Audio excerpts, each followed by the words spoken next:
সবাইকে মুনিয়া মাহমুদ চ্যানেলে স্বাগত জানাচ্ছি। আমি মুনিয়া। সবাই নিশ্চয় অনেক ভালো আছেন, আমরা তো অনেক ভালো আছি আলহামদুলিল্লাহ।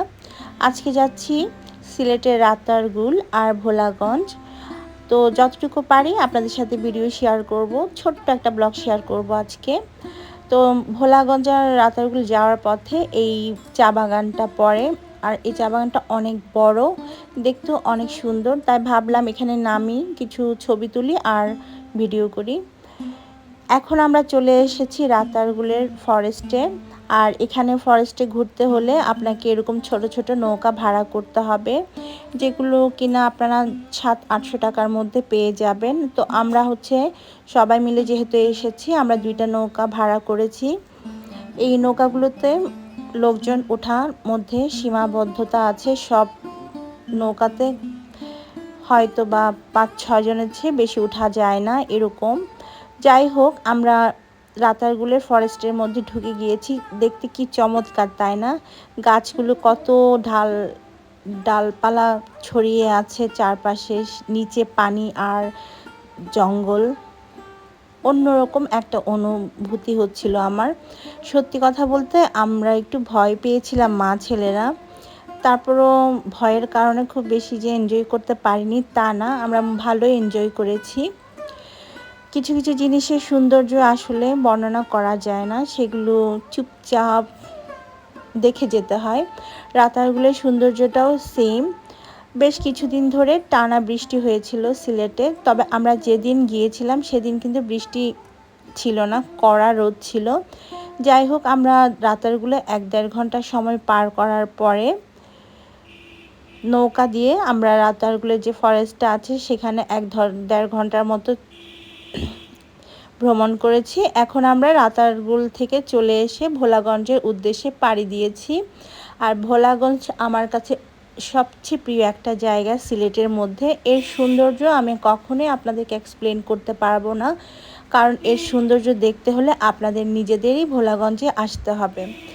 এতটাই মনোমুগ্ধকর সৌন্দর্য, এটা আসলে বলার মতো না।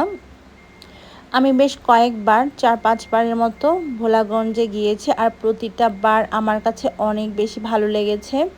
তো ভোলাগঞ্জের ডিটেল ব্লগ আমি আপনাদের সাথে 2বার শেয়ার করেছি। আমি এর লিঙ্কগুলো ডেসক্রিপশন বক্সে দিয়ে দিব, আপনারা চাইলে দেখে নিতে পারবেন। আজকে জাস্ট আমরা নৌকা দিয়ে যাওয়ার পথে যে ভিউগুলো পড়েছে, প্রাকৃতিক দৃশ্যগুলো পড়েছে, সেগুলো আমি আপনাদের জন্য ধারণ করেছি। আজকের পর্বে কোনো ব্লগ কিন্তু নেই, মানে সেরকম কিছু আমি ধারণ করিনি। আগের ব্লগের লিঙ্ক আমি ডেসক্রিপশনে দিয়ে রাখবো, আপনারা চাইলে ওখান থেকে দেখতে পারবেন।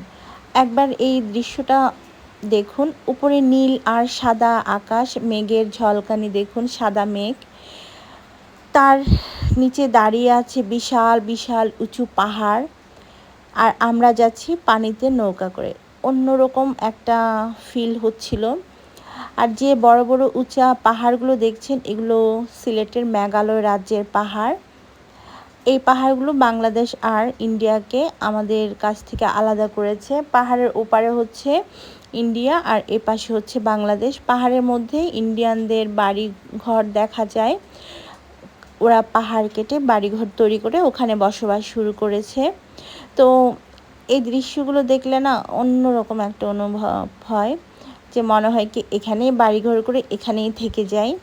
আর সারাদিন এই দৃশ্যগুলো দেখে আমার কাছে অবশ্য তাই মনে হয়েছে। অবশেষে আমরা নৌকা থেকে নেমে সিলেটের ভোলাগঞ্জে সেই সাদা পাথরে চলে এসেছি, যেটাকে কিনা 0 পয়েন্ট বলে। আর এখানকার পাথরগুলো দেখতেই বুঝতে পারবেন কতটা সুন্দর, আর পানি অনেক বেশি স্বচ্ছ। এই স্বচ্ছ আর ক্লিয়ার পানিগুলোর কারণে এখানে হাজার হাজার মানুষ প্রতিদিন আসে আর এই পানিতে নেমে আনন্দ করে, গোসল করে। তো আমরাও নেমেছিলাম আজকে এই পানিতে গোসল করার জন্য,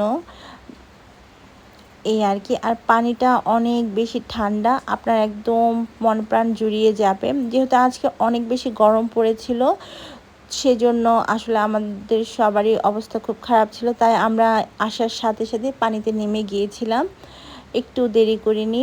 তো ভাবলাম যে এই সুন্দর পাথরগুলোর একটা শ্যুট নিয়ে নিই। কি স্বচ্ছ পানি, আর এই পানির মধ্যে বয়ে চলেছে কত সুন্দর সুন্দর পাথর। আর এই পাথরগুলো কিন্তু ন্যাচারালি এখানে এসেছে, এই আর কি। বেশ 2-1 ঘন্টা আমরা এখানে কাটিয়েছি। এবার চলে যাওয়ার পালা। এখন আমরা চলে যাব আমাদের গন্তব্যে, মানে ভোলাগঞ্জ ছেড়ে চলে যাব। আশা করছি আমার আজকের ব্লগটি আপনাদের কাছে ভালো লেগেছে। বিদায় নিচ্ছি।